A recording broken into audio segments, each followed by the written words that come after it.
Hello, कैसे हो? Video को लाइक करें एंड चैनल को सब्सक्राइब करें। एपिसोड 2 की शुरुआत में हमें आकेमित्सु को दिखाया जाता है जो कहता है, मैं सब कुछ करूँगा पैसे वापस करने के लिए। यूजुकी थैंक यू कहती है और कहती है, मुझे नहीं पता तुम टेंपल क्यों जाना चाहते हो, पर मैं कह सकती हूँ तुम इसे लेकर सीरियस हो। दूसरी तरफ बाकी लड़कियां सोच रही होती है कि यूजुकी को पता नहीं क्या हो गया है, हमें उसकी आंखें खोलनी होगी और उस लड़के को बाहर निकालना होगा। तभी कीकी कहती है, तुम्हें उसे बहकाना होगा। सुकुयो शॉक होकर पूछती है, तुम यहाँ क्या कर रही हो? कीकी उन्हें कहती है, आकेमित्सु को बहकाओ फिर उसे लात मारकर निकाल देना और यूजुकी कुछ नहीं कर पाएगी। फिर वो सोचती है, ये कौन करेगा? कीकी कहती है, जिसकी सेक्सी बॉडी है। तभी सभी लड़कियां सुकुयो की तरफ देखती है। सुकुयो मना कर देती है और कहती है, कीकी तुम्हारे बूब्स भी तो बड़े हैं। लेकिन वो मना करते हुए कहती है, मैं एक नन हूँ। अगले दिन आकेमित्सु जल्दी उठकर साफ सफाई करने लगता है और खाना बनाता है। तभी यूजुकी आ जाती है, जिसे देखकर वो खाना जला लेता है। ये सब सुकुयो छुप कर देख रही होती है और सोचती है, मुझे इसे बाहर निकालने का रास्ता ढूंढना होगा। सभी नाश्ता करने के लिए आते हैं और नाश्ता बहुत बढ़िया था, जिसे खाकर सुकुयो सोचती है, ये हम सबसे अच्छा खाना बना लेता है। फिर वो आकेमित्सु के पास जाकर उसे बहलाने की कोशिश करती है और उसे कहती है, मेरे पीछे आओ। आकेमित्सु चला जाता है और पूछता है, ये कपड़ा क्या है? सुकुयो बताती है, ये काम करने के कपड़े हैं और अब से तुम इसे पहनोगे। वो सोचती है, ये कपड़े बहुत पतले हैं, नवंबर के महीने में ये इसे नहीं पहन पाएगा। लेकिन आकेमित्सु खुश हो जाता है। सुकुयो उसे अपना काम करने कहती है, पर उसने पहले ही सभी जगह साफ कर लिया था। फिर सुकुयो उसे ठंडे पानी में मेडिटेशन करने कहती है। तभी यूजुकी स्कूल से आ जाती है, जिसे देखकर आकेमित्सु को ठंड लगना बंद हो जाता है। सुकुयो परेशान हो जाती है कि अब मैं क्या करूं। आकेमित्सु नहा रहा था और जब वो बाहर निकलता है तो सुकुयो बाहर बैठी हुई थी। उसे देखकर आकेमित्सु अंदर भाग जाता है। तभी सुकुयो अपने कपड़े उतारने लगती है। उसका प्लान होता है कि आकेमित्सु मुझे देखकर एक्साइटेड हो जाएगा, तभी यूजुकी आकर ये सब देख लेगी।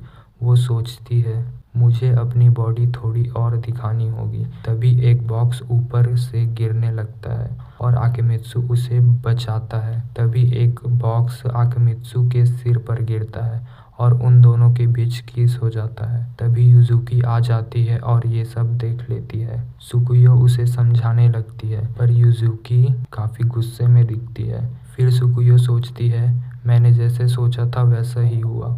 यूजुकी आकेमित्सु को जाने के लिए कहती है और वो भी चली जाती है। बाकी लड़कियां सुकुयो की तारीफ करती है कि तुमने अच्छा काम किया। सुकुयो सोचती है, वो चला जाएगा, पर मुझे बुरा क्यों लग रहा है। फिर वो यूजुकी से मिलती है, पर यूजुकी उसे इग्नोर करके चली जाती है। उसे कुछ समझ नहीं आता। वो जाकर यूजुकी को पूछती है कि क्या हुआ। यूजुकी कहती है, मुझे आकेमित्सु की याद आ जाती है बिना कपड़ों के। सुकुयो उसका मजाक उड़ाने लगती है। तभी यूजुकी कहती है, मुझे तुम्हारे प्लान के बारे में पता है, कीकी ने उसे बताया था। वो दोनों आकेमित्सु के बारे में बात करने लगते हैं। यूजुकी कहती है, वो बहुत परेशान है और वो एक अच्छा लड़का है। सुकुयो कहती है, वो मेरी मदद कर रहा था। यूजुकी कहती है, हमें आकेमित्सु को सभी चीज़ बतानी चाहिए। तभी कीकी कहती है, आकेमित्सु अपना सामान पैक करके चला गया है। आकेमित्सु जो हुआ उसे सोचकर कहता है, मैं उनका सामना नहीं कर पाऊंगा। वो पुलिस स्टेशन पहुंच जाता है और सभी चीज़ें पुलिस ऑफिसर को बताने लगता है, पर पुलिस ऑफिसर उसे भगा देता है। तभी वो अपने घर जाने का सोचता है, पर उसके घर के मालिक किसी और को घर दे दिए होते हैं। उसे बाहर रहना पड़ता है। वो फिर यूजुकी के बारे में सोचने लगता है। फिर वो सुकुयो के बारे में सोचने लगता है और कहता है, मुझे मेरे उधार के पैसे चुकाने होंगे। तभी यूजुकी आ जाती है और चिल्लाने लगती है कि तुम यहाँ क्या कर रहे हो और तुमने टेंपल क्यों छोड़ दिया। आकेमित्सु कहता है, क्योंकि तुमने कहा था। यूजुकी कहती है, मेरा मतलब बाथरूम से था, और उसे समझाने लगती है कि तुम एक बच्चे हो और तुम्हें दूसरों की ज़रूरत है, तुम मुझ पर भरोसा कर सकते हो। तब वो आकिमित्सु से उसकी एज पूछती है। आकिमित्सु की एज 21 साल थी। तभी वो कहती है, तुम मुझसे बड़े हो, मैं 17 साल की हूँ। और गुस्सा होते हुए कहती है, तुम बड़े हो तो भी तुम्हें दूसरों की ज़रूरत है। फिर वो कहती है, कोई भी अकेले नहीं रह सकता, और उसे टेम्पल वापस बुलाती है। उनकी बातें सुकुयो पीछे से सुन रही होती है और फिर वो आकिमित्सु से माफ़ी मांगती है। आकिमित्सु कहता है, मुझे माफ़ी मांगनी चाहिए तुम्हारे बूब्स को देखने के लिए। सुकुयो ऐसा बोलने को मना करती है और उसे एक चिट्ठी देती है जिसमें 5 लाख येन का उधार था। सुकुयो कहती है, ये मेरा पहला किस था, इसलिए। फिर वो लोग टेम्पल चले जाते हैं। मिया आकिमित्सु को देखकर हैरान होती है और पूछती है, ये यहाँ क्या कर रहा है। सुकुयो कहती है, इसका यहाँ रहना ठीक होगा। ये सुनकर मिया बेहोश हो जाती है। वो लोग अंदर जाते हैं जहाँ कुरागे थी। वो कहती है, युजुकी ने कहा वो तुम्हारा इंतज़ार कर रही है नहाने के लिए।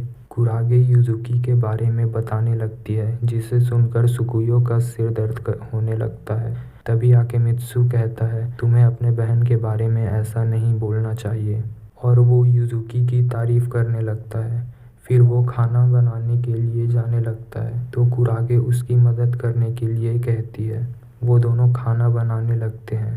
तभी आकिमित्सु युजुकी के बारे में पूछता है। तभी कुरागे कहती है, तुम उन दोनों को नहाते हुए देखना चाहते हो। आकिमित्सु कहता है, ये मैंने कब कहा। कुरागे कहती है, ठरकी होना कोई बुरी बात नहीं है। युजुकी भी थोड़ी ठरकी है तो वो बुरा नहीं मानेगी अगर तुम उसे देखोगे। आकिमित्सु मना कर देता है तो कुरागे कहती है, मैं मजाक कर रही थी। फिर वो युजुकी के बारे में बताने लगती है और कहती है, मुझे खुशी हुई तुम वापस आ गए। ये सुनकर आकिमित्सु इमोशनल हो जाता है। तभी कुरागे बाथरूम का दरवाज़ा खोलने जाती है और आकिमित्सु उसे रोकने के लिए दौड़ता है, पर वही गलती से दरवाज़ा खोल देता है। तब वो दोनों कुरागे को डांटती है। तभी मिया आकर आकिमित्सु पर चिल्लाने लगती है और इसी के साथ दूसरा एपिसोड ख़त्म हो जाता है। मिलते हैं इसके नेक्स्ट एपिसोड में, तब तक के लिए बाय बाय।